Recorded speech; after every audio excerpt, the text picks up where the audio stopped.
বিরোধী মত দমনে 15 বছরের সব রাজনৈতিক ও গায়াবী মামলা 7 দিনের মধ্যে প্রত্যাহার। তুলে নেওয়া হলো সাইবার আইনে 113 মামলা।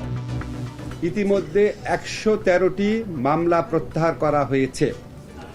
আমরা আশা করছি আগামী 2 সপ্তাহের মধ্যে স্পিচ অফেন্স সংক্রান্ত যতগুলা মামলা আছে সব প্রত্যাহার করা হবে। অতি বিপ্লবী হয়ে দেশে বিপদ ডেকে আনা যাবে না বললেন মির্জা ফখরুল।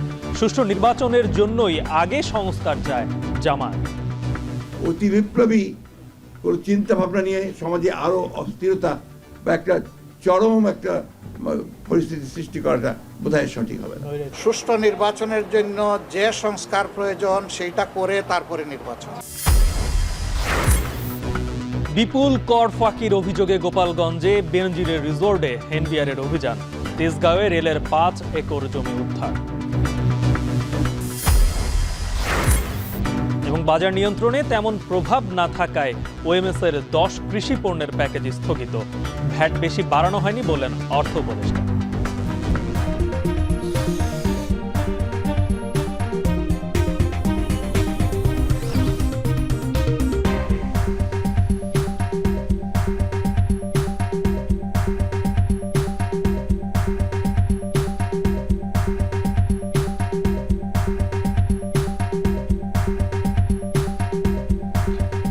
স্বাগত। এখন বিকেলে শুনছিলেন শিরোনাম, আর পুরো আয়োজনের সঙ্গে আছে আমি গালিব ইবনে Riaz.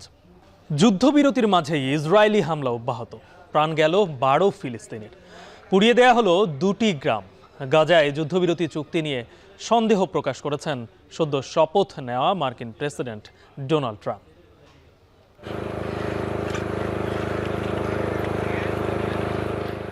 I, Donald John Trump, do solemnly swear. The office of President of the United States. The office of President of the United States.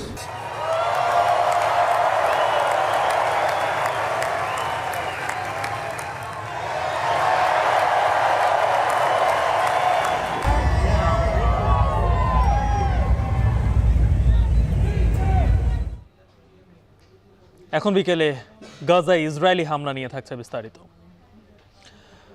7 দিনের মধ্যে বিগত সময়ের সকল রাজনৈতিক হয়রানিমূলক মামলা প্রত্যাহার করা হবে বলে জানিয়েছেন আইন উপদেষ্টা ডক্টর আসিফ নজরুল। বিকেলে সচিবালয়ে ব্রিফিংয়ে তিনি আরও বলেন, আইন মন্ত্রণালয় সাইবার আইনের স্পিচ অফেন্স সংক্রান্ত 113টি মামলা পাবলিক প্রসিকিউটরদের মাধ্যমে প্রত্যাহার করেছে। আগামী 2 সপ্তাহের মধ্যে অবশিষ্ট মামলা প্রত্যাহার করা হবে। এই 332টি স্পিচ অফেন্সের মধ্যে পাবলিক প্রসিকিউটরের মাধ্যমে ইতিমধ্যে 113টি মামলা প্রত্যাহার করা হয়েছে। আমরা আশা করছি আগামী 2 সপ্তাহের মধ্যে স্পিচ অফেন্স সংক্রান্ত যতগুলা মামলা আছে সব প্রত্যাহার করা হবে। আমরা ইতিমধ্যে 25টি মামলায় 2,500-এরও বেশি মামলাকে রাজনৈতিক হয়রানিমূলক মামলা হিসাবে বা গায়েবী মামলা হিসাবে চিহ্নিত করতে পেরেছি। আগামী 7 দিনের মধ্যে মামলাগুলো প্রত্যাহার করার উদ্যোগ নেওয়া হবে। অতি বিপ্লবী হয়ে নৈরাজ্য সৃষ্টি করা যাবে না জানিয়ে বিএনপি মহাসচিব বলেছেন, অন্তর্বর্তী সরকার জঞ্জালের মধ্যে দায়িত্ব নিয়েছে, তাই তাদেরকে সময় দেওয়ার পক্ষে বিএনপি। এদিকে যশোরে আমির খসরু মাহমুদ চৌধুরী বলেছেন, স্বাধীনতার পর যে সংস্কার হয়েছে তার 90 ভাগই করেছে বিএনপি, তাই কারোর ছবক চান না তারা। আরও জানাচ্ছেন জাওয়াদ মাহমুদ। ডক্টর মোহাম্মদ ইউনুস অন্তর্বর্তী সরকারের দায়িত্ব নেয়ার পরেই চাকরিজীবী, পেশাজীবী, ব্যবসায়ী, শ্রমজীবী সহ নানা স্তরের মানুষের বিভিন্ন দাবির মুখে পড়েন। সচিবালয় থেকে প্রধান উপদেষ্টার বাসভবন, শাহবাগ কিংবা প্রেস ক্লাব চত্বর ঘিরে অস্থির সময় লক্ষ্য করেছে দেশবাসী। হঠাৎ দায়িত্ব পাওয়া একটা সরকার বিভিন্ন দাবির জাতাকলে যখন পৃষ্ঠ, ছাত্র নাগরিক সমাজ থেকে উঠছে নানাবিধ অভিযোগ, সে সময় মঙ্গলবার সকালে জাতীয় প্রেস ক্লাবে শহীদ প্রেসিডেন্ট জিয়াউর রহমানের 89তম জন্মবার্ষিকী উপলক্ষে আয়োজিত গ্রন্থ আড্ডায় বিএনপি মহাসচিব মির্জা ফখরুল ইসলাম আলমগীর বলেন, হঠকারিতা করে অতি বিপ্লবী হয়ে নৈরাজ্য সৃষ্টি করা যাবে না। অন্তর্বর্তী সরকার জঞ্জালের মধ্য দিয়ে ক্ষমতায় এসেছে। এখন যে অস্থিরতা বিরাজ করছে, এই অস্থিরতা থেকে যদি আমরা নিয়ন্ত্রণ করতে চাই, তাকে যদি কন্টেইন করতে চাই, আমাদেরকে ধৈর্য ধরে পা ফেলতে হবে। এমন কিছু আমরা করব না যেখানে আমরা আরো নৈরাজ্যের সৃষ্টি করে আরো বিপদ আমরা যেন ডেকে না আনি। এ সময় দ্রুত নির্বাচন প্রসঙ্গে বিএনপির অবস্থান পরিষ্কার করতে গিয়ে তিনি বলেন, ন্যূনতম সংস্কার করে দ্রুত নির্বাচন হলেই চলমান সকল সমস্যার সমাধান হবে। ধৈর্য ধরেন, স্ট্রাকচার আমরা খাড়া করি, গণতান্ত্রিক একটা স্ট্রাকচার খাড়া হোক, সেই স্ট্রাকচার খাড়া হলে নিশ্চয়ই আমরা আপনার সামনের দিকে এগিয়ে যেতে পারবো। এই সংস্কারের প্রস্তাবগুলো আসতে শুরু করেছে। ন্যূনতম যে সংস্কারটা প্রয়োজন সেটা করে নিয়ে নির্বাচিত করলে সমস্যাটা অনেকটা সমাধান হবে। অন্যদিকে যশোরে মতবিনিময় সভায় বিএনপির স্থায়ী কমিটির সদস্য আমির খসরু মাহমুদ চৌধুরী বলেন, স্বাধীনতা পরবর্তী দেশে যে সংস্কার হয়েছে তার 90 ভাগেই করেছে বিএনপি, তাই সংস্কার নিয়ে কারো ছবক চান না তারা। জুলাই আগস্ট গণ অভ্যুত্থান পরবর্তী সময়ে দেশবাসী ও নেতাকর্মীদের অনেক প্রত্যাশা থাকলেও ধৈর্য ধারণের পরামর্শ বিএনপির।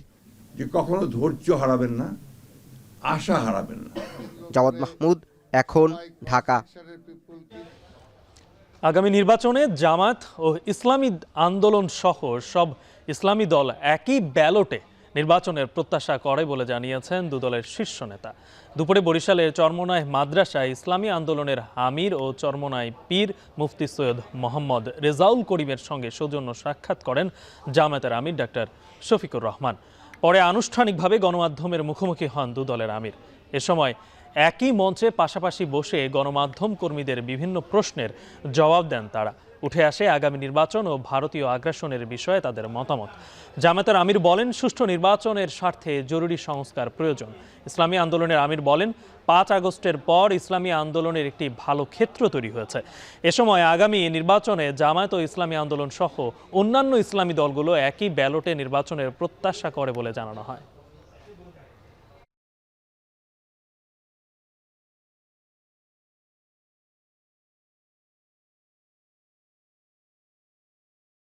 আমরা কারো সিঁড়ি হব না, আমরা পরগাছা হব না। আমরা নিজেরাই ইসলামের পক্ষে একটা শক্তি অর্জন করব এবং ইসলামী শক্তি নিয়ে আপনার বাংলাদেশের ক্ষমতার মস্তদে এটা থাকবে, এটাই আমাদের চিন্তা ছিল। আমরা এক আছি তো, আমরা এক আল্লাহ, এক কলিমা, এক রসুল সাল্লাল্লাহু আলাইহি সাল্লাম, আমরা সবাই বিশ্বাস করি। এই জায়গায় আমাদের মধ্যে কোনো বিভক্তি নেই। আমরা এক। আগামী নির্বাচনের ব্যাপারে আপনারা সিদ্ধান্ত দোয়া করেন। জনগণের প্রত্যাশা, দেশের দেশপ্রেমিক ইসলামী জনতার প্রত্যাশা হচ্ছে যে সব কেন্দ্রে যেন একটা বাক্স থাকে। গুম, খুন ও নির্বিচারে বিচার বহির্ভূত হত্যাকারীরা আবারও ক্ষমতায় আসুক, দেশের অধিকাংশ জনগণ তা চায় না বলে মন্তব্য করেছেন নির্বাচন ব্যবস্থা সংস্কার কমিশনের প্রধান ডক্টর বদিউল আলম মজুমদার। তিনি বলেন, গণহত্যাকারীরা যাতে নির্বাচনে অংশ নিতে না পারে সেই সুপারিশ করেছে নির্বাচন ব্যবস্থা সংস্কার কমিশন। পাশাপাশি বিগত 3টি নির্বাচনের দায়িত্ব পালনে ব্যর্থ 3 নির্বাচন কমিশনকে বিচারের আওতায় আনতে তদন্ত কমিশন গঠনেরও সুপারিশের কথা জানান তিনি। আরও জানাচ্ছেন বেলায়েত হোসেন। শুধু জুলাই আগস্টের আন্দোলনেই নির্বিচারে হত্যা করা হয়েছে প্রায় 1,500-এর বেশি মানুষকে। আহত কিংবা পঙ্গুত্ব বরণ করেছেন কয়েক হাজার মানুষ। তারও আগে বিগত 16 বছরের গুম, খুন ও বিচার বহির্ভূত হত্যাকাণ্ড, সকল অভিযোগই তৎকালীন ক্ষমতাসীন আওয়ামী লীগকে ঘিরে। আগামী নির্বাচনে তারা অংশ নিতে পারবে কিনা এই প্রশ্নটা এখন নানাভাবেই চাওড় হচ্ছে। নির্বাচন ব্যবস্থা সংস্কার কমিশনের প্রধান বলছেন, জুলাই গণহত্যার সাথে জড়িতরা আবার ক্ষমতায় আসুক তা চায় না দেশের অধিকাংশ মানুষ। ফেরারি আসামিরা যেন নির্বাচনে অংশগ্রহণ করতে না পারে। নির্বাচন বিটে কর্মরত সাংবাদিকদের সংগঠন reporters forum for election and democracy আয়োজিত RFED টকে সাংবাদিকদের মুখোমুখি হন নির্বাচন ব্যবস্থা সংস্কার কমিশনের প্রধান বদিউল আলম মজুমদার। তিনি জানান, গুম, খুন সহ যারা গুরুতর মানবতা বিরোধী অপরাধের সাথে যুক্ত ছিলেন তারা যেন নির্বাচনে অংশগ্রহণ করতে না পারে সেই সুপারিশ করা হয়েছে সংস্কার কমিশনের পক্ষ থেকে। যারা গুরুতর মানবতা বিরোধী অপরাধ করেছে, ফেরারি আসামি, যারা আমাদের নির্বাচনী ব্যবস্থাকে ভেঙে ফেলার ব্যাপারে বড় ভূমিকা, ভয়াবহ ভূমিকা পালন করেছে, তারা যেন নির্বাচনী অঙ্গন থেকে বিতাড়িত হয়, এটা আমরা চেষ্টা করেছি। তিনি বলেন, নির্দলীয়ভাবে স্থানীয় সরকার নির্বাচন চায় নির্বাচন ব্যবস্থা সংস্কার কমিশন। লেজুর ভিত্তিক ছাত্র শিক্ষক রাজনীতি, রাজনৈতিক দলগুলোর বিদেশি শাখা বন্ধ এবং দলগুলোর অভ্যন্তরে গণতন্ত্র সুসংহত করা সহ নানা ধরনের সুপারিশও দেওয়া হয়েছে। আমরা লেজুর ভিত্তিক ছাত্র শিক্ষক রাজনীতি, রাজনৈতিক দলের কথা বলছি, শ্রমিক সংগঠন বিলুপ্তি করার কথা বলেছি, বিদেশি শাখা বিলুপ্তির কথা বলেছি, নূতন দলের নিবন্ধন সহজতর করার কথা বলেছি, 5 বছর পর পর দলের নিবন্ধন নবায়ন করার কথা বলেছি এবং দলের আর্থিক অডিট রিপোর্ট জনগণের কাছে উন্মুক্ত করার কথা বলেছি। এগুলো বদিউল আলম মজুমদার বলেন, গত 3 নির্বাচন কমিশন সাংবিধানিক দায়িত্ব পালনে ব্যর্থ হয়েছেন, তারা শপথ ভঙ্গ করেছেন। তাদেরকে বিচারের আওতায় আনার জন্য তদন্ত কমিশন গঠনের সুপারিশ করেছে নির্বাচন ব্যবস্থা সংস্কার কমিশন। গত 3টা নির্বাচন কমিশন তাদের সাংবিধানিক দায়িত্ব পালনে তারা ব্যর্থ হয়েছে। সংবিধান আমাদেরকে ওই যে কোন একটা মাহমুদুর রহমানের বইতে আছে, আমাদের সংবিধান সুষ্ঠু নিরপেক্ষ নির্বাচনের বাইরে কোনো কিছু কথা ওই যে আমাদের সংবিধানের আওতায় এটা ভাবাও যায় না। প্রার্থীরা তাদের প্রচারণায় কোনো পোস্টার ব্যবহার করতে পারবেন না। রাষ্ট্রীয় গণমাধ্যমে সকল প্রার্থীকে সমান সুযোগ দেওয়া হবে, এমন সুপারিশও এসেছে সংস্কার কমিশনের পক্ষ থেকে। বেলায়েত হোসাইন, এখন, ঢাকা।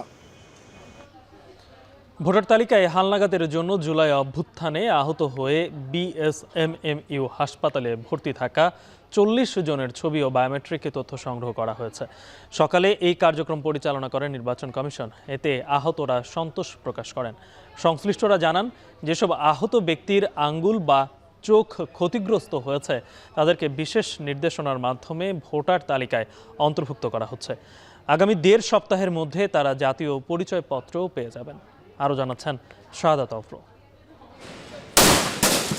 ছাত্র জনতার গণ অভ্যুত্থানে মুহুর্মুহুর গুলির সামনে বুক পেতে দেওয়া হাজারো মানুষের একজন আশরাফুল হোসেন। গুলিতে ডান চোখ হারিয়ে নির্বাচন কমিশনের কর্মকর্তাদের সঙ্গে সেদিনের স্মৃতিচারণ করছিলেন তিনি। চোখের সামনে থেকে চোখের পিছন পার শেষ করে একদম মস্তিষ্কের কাছে একটা গুলি যায় আমার বসে থেকে, একটা পিলেট যাকে বলা হয়, এবং আমার ফেসে মানে অনেকগুলো ধেয়ে আসছিল, তো তার মধ্যে এই একটা আমার এখানে এই চোখের নিচে এই চোখটাও বেঁচে যায়। 20 জানুয়ারি থেকে বাড়ি বাড়ি গিয়ে ভোটার তালিকা হালনাগাদের কাজ শুরু করা হয়েছে। তবে জুলাই গণঅভ্যুত্থানের আহত ব্যক্তিরা যাতে এ তালিকা থেকে বাদ না পড়ে সেজন্য হাসপাতালে গিয়ে তথ্য সংগ্রহের কাজ করছে নির্বাচন কমিশন। মঙ্গলবার সকালে বিএসএমএমইউ হাসপাতালে গণঅভ্যুত্থানে আহতদের ছবি ও বায়োমেট্রিক তথ্য সংগ্রহ করে কমিশনের বিশেষ একটি দল। তথ্য সংগ্রহকারীরা জানান, যারা নতুন জাতীয় পরিচয়পত্র পাবেন, যাদের স্মার্ট কার্ড নেই, হারিয়ে গেছে কিংবা পরিচয়পত্র সংশোধনের প্রয়োজন, তাদের এই সেবা দেওয়া হচ্ছে। নতুন এনআইডি নাই বা এনআইডি কার্ডের সংশোধন করতে হবে বা এনআইডি হারিয়ে গিয়েছে বা এই জাতীয় কোনো সমস্যা থাকলে এই 4 জাতীয় সমস্যার জন্য আমরা এখান থেকে সার্ভিসগুলো আমরা এখান থেকে দিচ্ছি। নির্বাচন কমিশনের এমন উদ্যোগে সন্তুষ্ট গণ অভ্যুত্থানের বীর সৈনিকেরা। এখানে হাসপাতালে অনেক রোগী আছে ভর্তি, যে ওনারা তো আমরা তো যাইতে পারবো না বাসায়, তো এখান থেকে করে নিছে, অবশ্যই এটা আসলে একটা ভালো কাজই করেছে বটে। হাঁটা চলাফেরা করতে পারবো না, হুইল চেয়ার, তো ওনারা যেটা পদ্ধতি নিছে আমরা আসলে ওনাদেরকে ধন্যবাদ জানাতে চাই। জাতীয় পরিচয়পত্র নিবন্ধনের সাথে সংশ্লিষ্টরা জানান, আহতদের কাছ থেকে পর্যাপ্ত তথ্য না পাওয়া গেলে স্থানীয় প্রশাসনের সহায়তা নেওয়া হবে।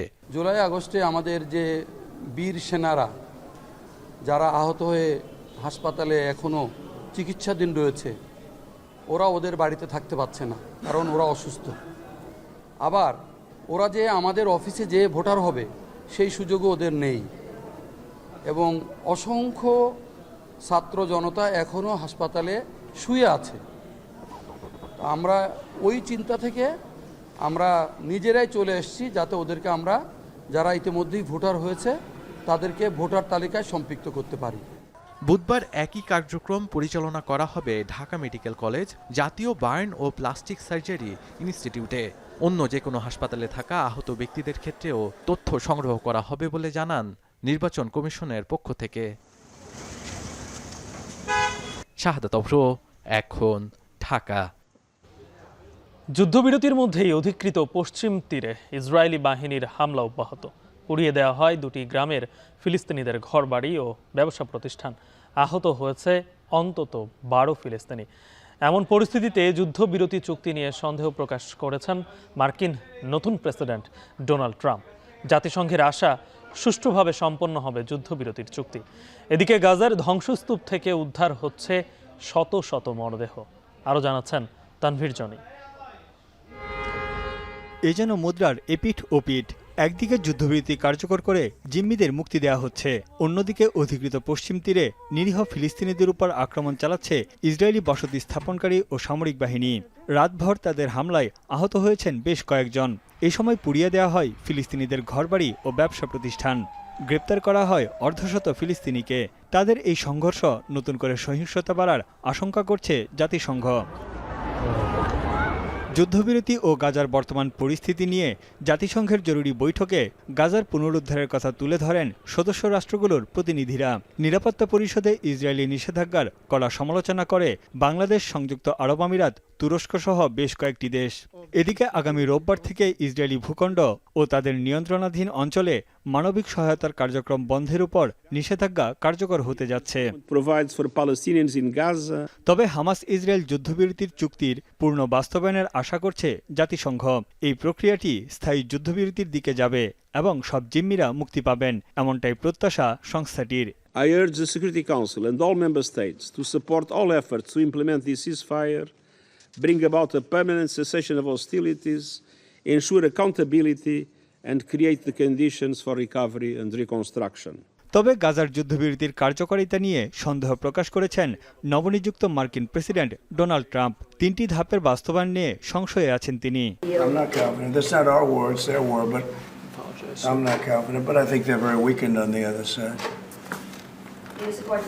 Gaza, boy, I looked at a picture of Gaza. Gaza is like a massive demolition site. That place is. যুদ্ধবিরতি কার্যকরের পর নিজ বাড়িতে ফিরতে শুরু করেছেন ফিলিস্তিনিরা। তবে ঘরবাড়ি হারা গাজাবাসী ভুগছে খাদ্য ও জরুরি চিকিৎসা সংকটে। বিশ্ব খাদ্য কর্মসূচি জানিয়েছে গাজার 10 লাখের বেশি মানুষের জন্য 3 মাসের খাদ্য তাদের কাছে মজুদ আছে। এদিকে ধ্বংসস্তূপ থেকে উদ্ধার হচ্ছে একের পর এক মরদেহ। গেল একদিনে উদ্ধার করা হয়েছে আরও 66টি মরদেহ। গাজার সিভিল ডিফেন্স জানিয়েছে বোমা বর্ষণে মরদেহগুলো কয়েক মাস ধরে ধ্বংসস্তূপের নিচে চাপা পড়েছিল। যুদ্ধবিরতি কার্যকরের পর 1.5 শতাধিক মরদেহ উদ্ধার করা হয়।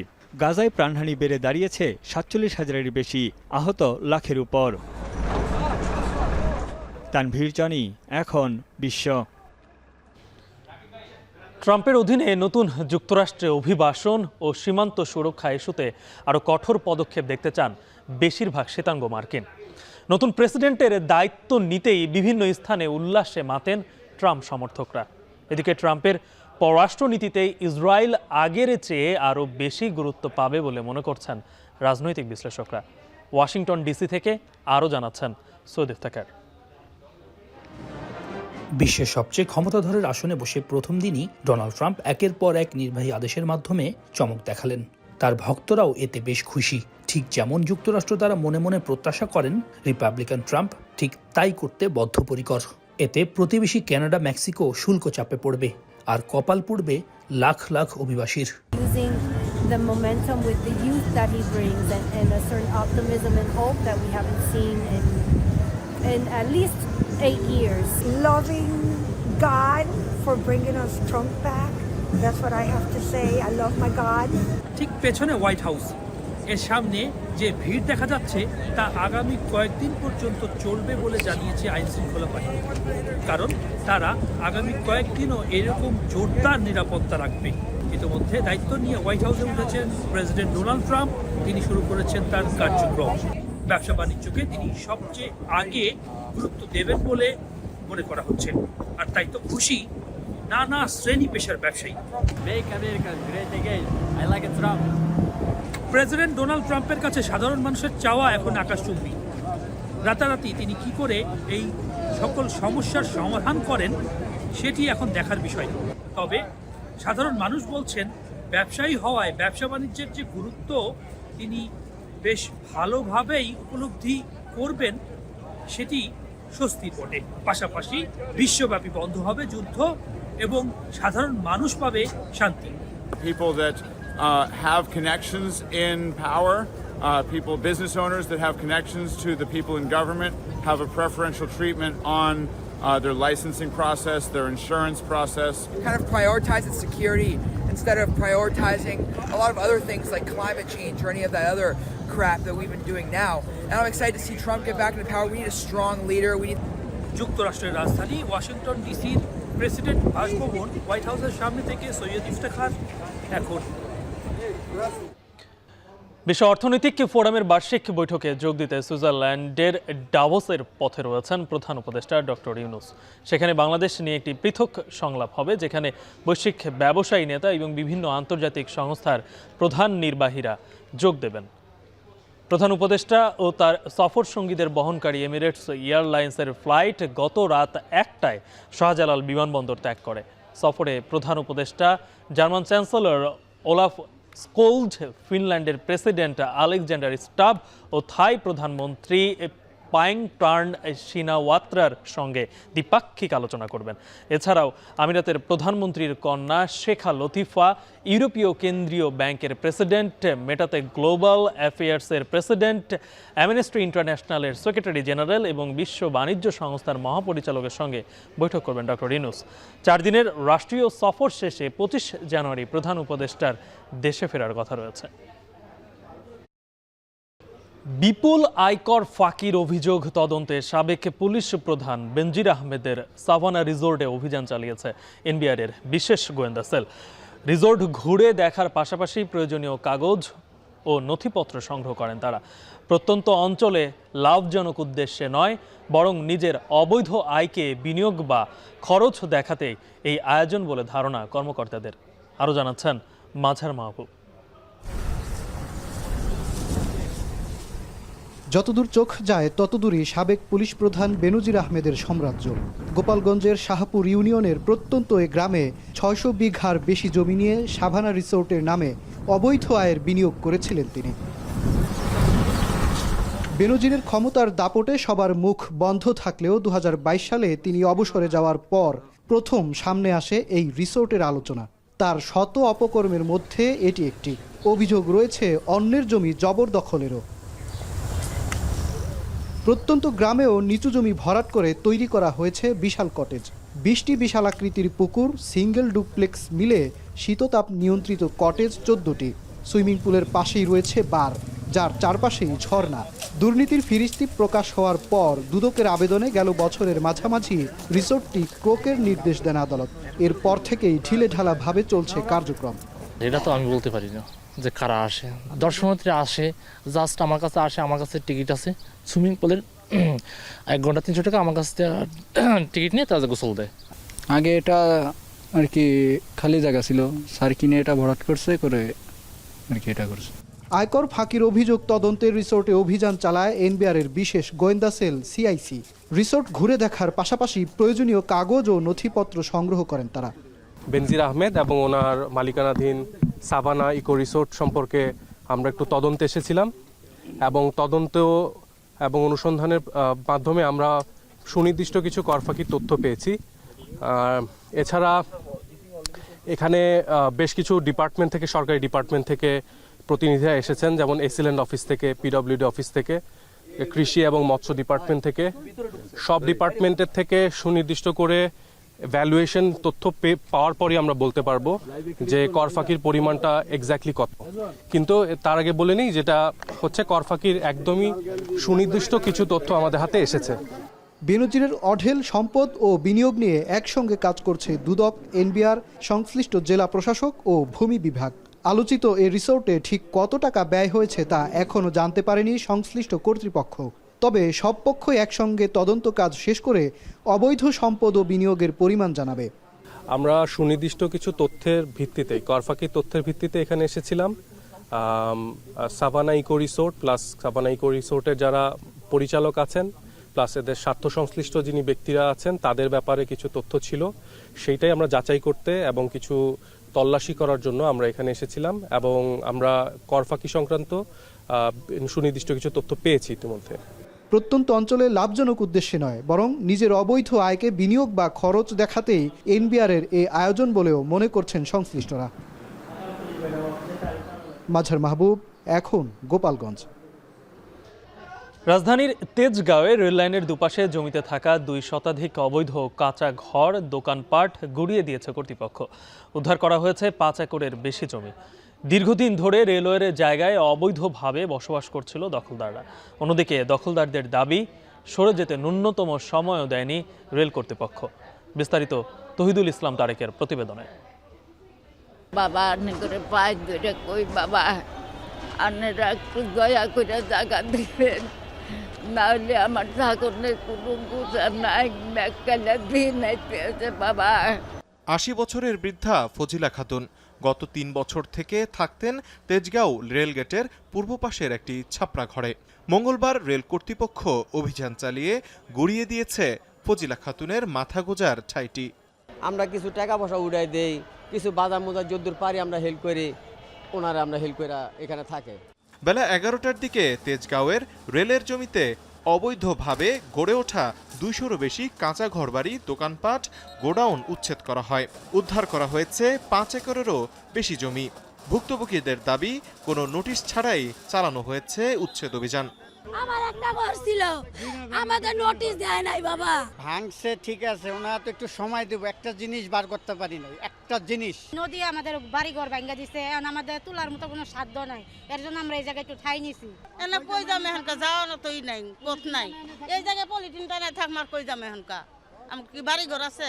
ডাক্তার ইনুস যদি আমাদের জানি গরিবের দিকে তাকায়, আমগর দিকে মুখের দিকে তাকাইলে আমরা খুব খুশি হবো। উচ্ছেদ অভিযানের নেতৃত্ব দেওয়া ম্যাজিস্ট্রেট জানান, গেল বছর আগস্টেই এ ব্যাপারে গণবিজ্ঞপ্তি দিয়েছে সরকার। গত আগস্টে একটা সার্কুলার হয়েছিল গভর্নমেন্ট থেকে, মানে রেল মন্ত্রণালয় থেকে একটা সার্কুলার করা হয়েছিল। গণবিজ্ঞপ্তির প্রেক্ষাপটে বলা হয়েছিল সরিয়ে নেন অথবা আমরা আইনানুগ ব্যবস্থা গ্রহণ করব। ২০০-র মতো ঘর ভেঙেছি, ২০০-র মতো দোকানপাট ভেঙেছি আমরা। রেল কর্তৃপক্ষ বলছে, ঢাকাসহ সারা দেশে অবৈধ দখলে থাকা রেলওয়ের সব জমি উদ্ধার না হওয়া পর্যন্ত অভিযান চলবে। উচ্ছেদ অভিযানের কারণে ক্ষতিগ্রস্তদের পুনর্বাসনে কোনো পদক্ষেপ নেওয়া হবে কিনা সে বিষয়ে সুনির্দিষ্ট কিছু জানাতে পারেনি রেল কর্তৃপক্ষ। এই উদ্যোগটা তো আমার লেভেল থেকে নেওয়া তো সম্ভব না, তাই না? আমি তো নিতে পারবো না, এটা তো সরকারের কি চিন্তা ভাবনা, এটা তো আমি বলতে পারবো না, তাই না? তৌহিদুল ইসলাম, এখন, ঢাকা। সরবরাহ বাড়ায় এবং বাজার নিয়ন্ত্রণে তেমন প্রভাব না থাকায় বিশেষ ওএমএস-এর 10 কৃষি পণ্যের প্যাকেজ স্থগিত করেছে অন্তর্বর্তী সরকার। সচিবালয়ে ক্রয় সংক্রান্ত কমিটির সভায় এ সিদ্ধান্ত হয়। বৈঠক শেষে অর্থ উপদেষ্টা আবারও দাবি করেন, যেভাবে ভ্যাট বাড়ানো হয়েছে তাতে নিত্যপণ্যের ওপর কোনো প্রভাব পড়বে না।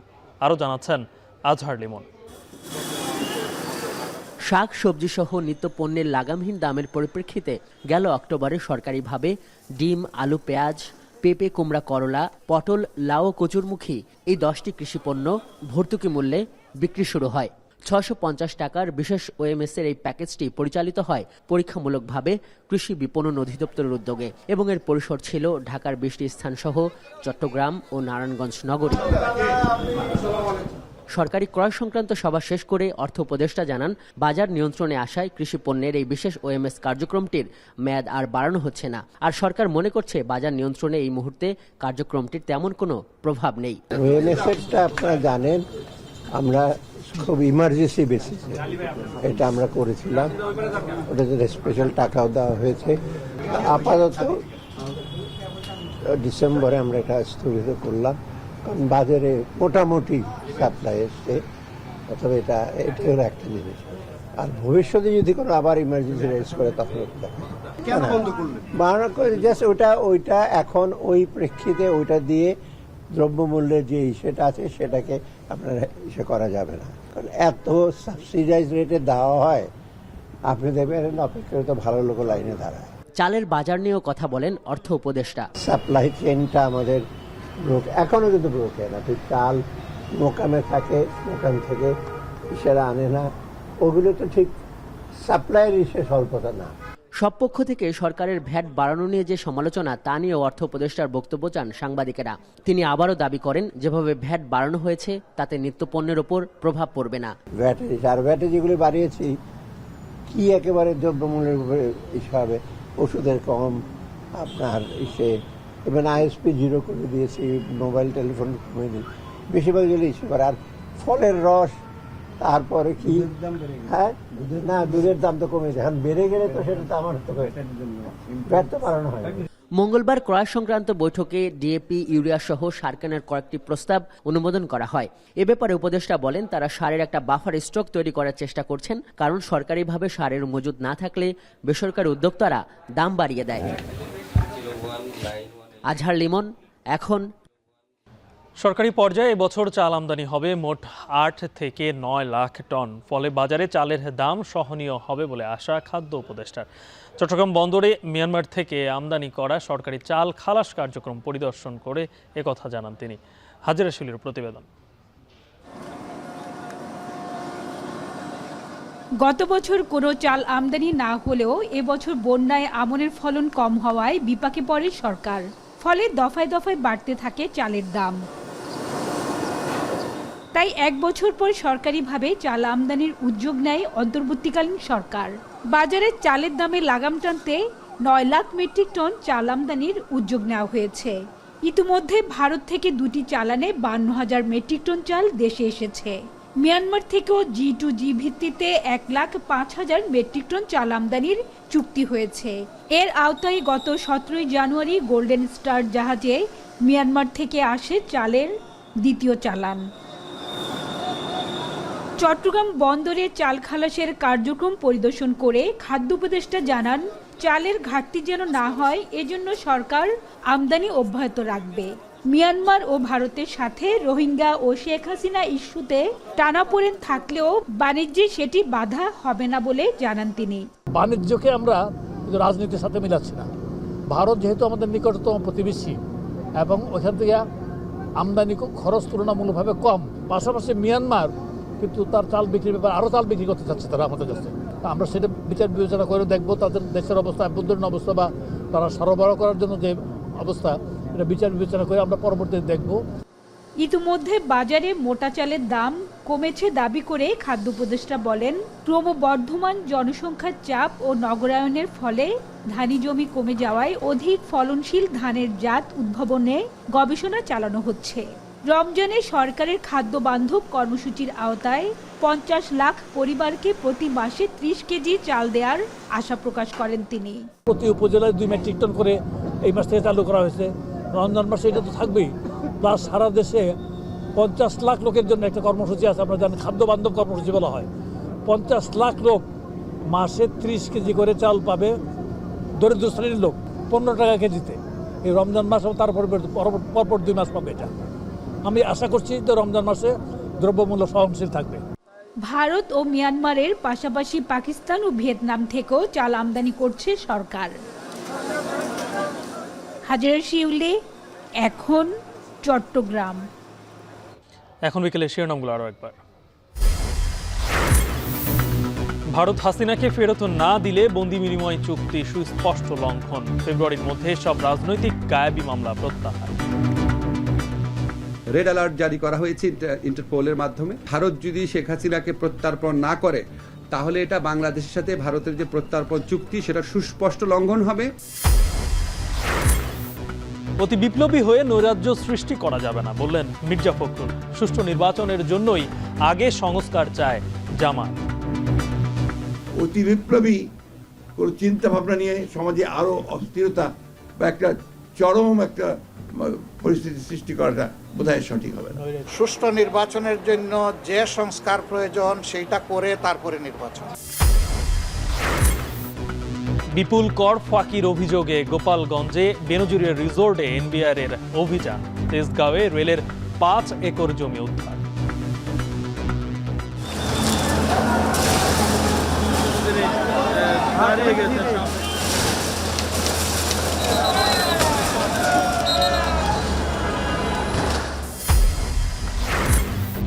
এবং বাজার নিয়ন্ত্রণে তেমন প্রভাব না থাকায় ওএমএস এর 10 কৃষি পণ্যের প্যাকেজ স্থগিত। ভ্যাট বেশি বাড়ানো হয়নি বললেন অর্থ উপদেষ্টা।